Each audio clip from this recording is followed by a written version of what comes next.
You may have seen this headline going around. Citizen just caught up to Seiko in watch sales for the first time in something like 60 years. Two numbers, a few hundred million yen apart. I went and pulled both those companies' financial filings to check it, and the story beneath that is a lot more interesting than the headline. Here's the claim. For the fiscal year ending March 31st, 2026, Citizen's watch division brought in about 197 billion yen, up 10% year over year. Seiko's watch business brought in about 196.8 billion yen. That's practically a dead heat, after decades where Seiko was consistently the bigger of the two Japanese watch giants.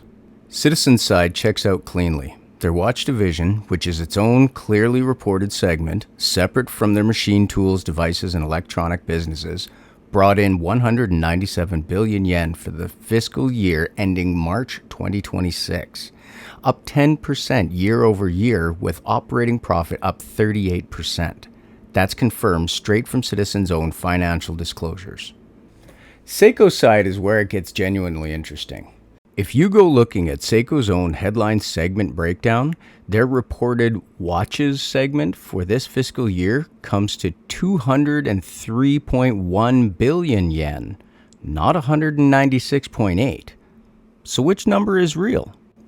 Both are, and here's why. Seiko restructured its segment reporting starting this exact fiscal year.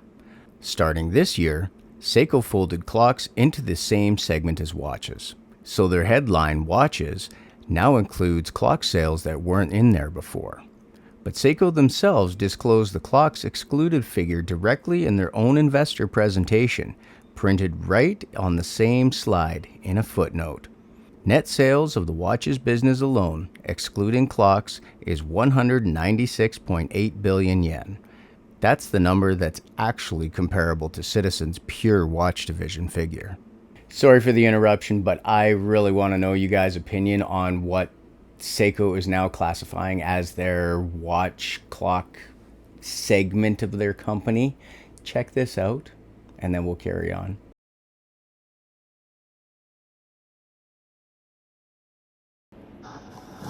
Emotional damage.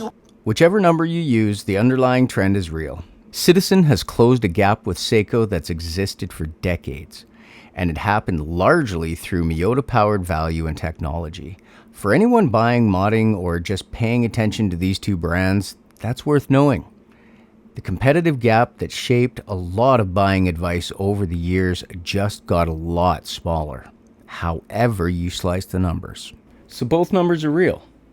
Both numbers are sourced directly from the company's own filings. And the gotcha here isn't that anyone lied. It's that the real comparison takes 5 minutes of digging that a lot of the headlines missed. Links to both companies' actual filings are in the description below if you care to check my math. Thanks again for watching. I'll see you in the next one. Don't forget to like and subscribe.